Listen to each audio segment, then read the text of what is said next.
May be seated. Welcome everyone to our Temple Amuna Shabbat Shacharit services. It's Racial Justice Shabbat, and we're welcoming Tema Smith, who has joined us from Toronto. Luckily, she made the trip in record time. We are reading Parashat Va'era. It is a parsha that falls within the plagues. And obviously, we're living under a plague. So it's pretty easy to see parallels to our time. We read about the various plagues, which in the end bring about the Geulah, the redemption. They in the end bring about the freeing of the Bnei Israel, of the children of Israel, from bondage. But there's a problematic idea that Ruti pointed out last week in her Dvar Torah of her Bat Mitzvah, and I want to return to that idea.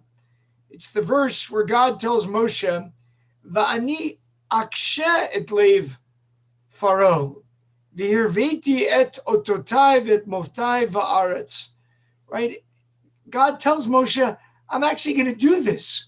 I'm going to harden Pharaoh's heart and multiply my signs and wonders in the land of Egypt. It's as if God's hardening Pharaoh's heart to make this even a cooler Exodus. I'm going to make this the coolest Exodus ever. You want to see something? Pharaoh's not going to let them go, but I'm going to make it even bigger and better. This is like the supercharged Exodus. 20 times in the Exodus story, we find God hardening Pharaoh's heart.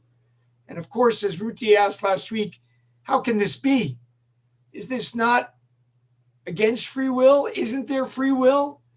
How can God be just if God prevents Pharaoh from doing tshuva? This is a core Jewish belief, that we believe that everyone has the opportunity to perform tshuva, to change their way. The Midrash points this out very sharply. Amar Rabbi Yochanan, Mikan pitchon pe laminim lomar lo hayta mimenu sheyasu tshuva. Rabbi Yochanan says this is a really problematic verse, because from here, the minim, the heretics, can say, what kind of God is this? What kind of God would not allow Pharaoh the opportunity to repent, to perform tshuva? Now, Ruti brought answers last week. I'll bring a different answer and a couple of answers. There's lots of answers that try to reconcile the text, of course, with some kind of philosophical approach. The most creative, I find, is one 15th century Spanish philosopher, Rabbi Yosef Albo. He claims that God did give Pharaoh the opportunity to do tshuva. And if Pharaoh had done tshuva while the plagues were first assaulting him, that wouldn't have been true tshuva, because then he wouldn't have been doing it on his own free will. He was doing it because of the plagues. So God had to harden Pharaoh's heart. This is very clever what Albo does. He had to harden his heart so he could withstand the plagues and then perform tshuva. Albo is like such a chopper there, as we would say, right? This is the only way that he could have done tshuva.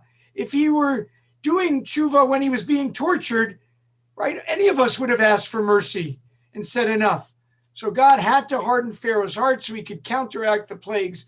And only after God hardens Pharaoh's heart, then could he repent fully. Albo leaves us with an interesting twist. For me, though, this is all a bunch of just legal games and fun Gemara antics for those of you who studied the Talmud. What do we really make of this? To me, the only way to understand this text is to understand human psychology, which is once we start on a path, once we start in a certain way of behavior, then that begins to lead us down a behavior. Once we take negative actions and approach other people instead of out of a place of love and compassion, then we are in essence hardening our hearts. And that just reinforces itself. And your heart does become hardened.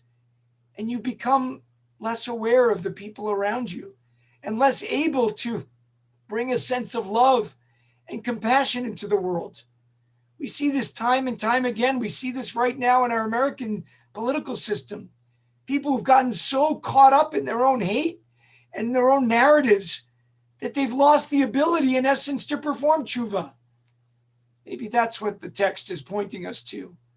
Hardening our hearts is something that can happen to any of us when we slip away from the basic humanity that we see in another person. We forget to view them as a human being. We forget that they have a soul, even if their soul gets mucked up with the stuff of life that can always muck up your soul. And that hardening of the heart can occur to any of us. Maybe that's really the deeper teaching. I invite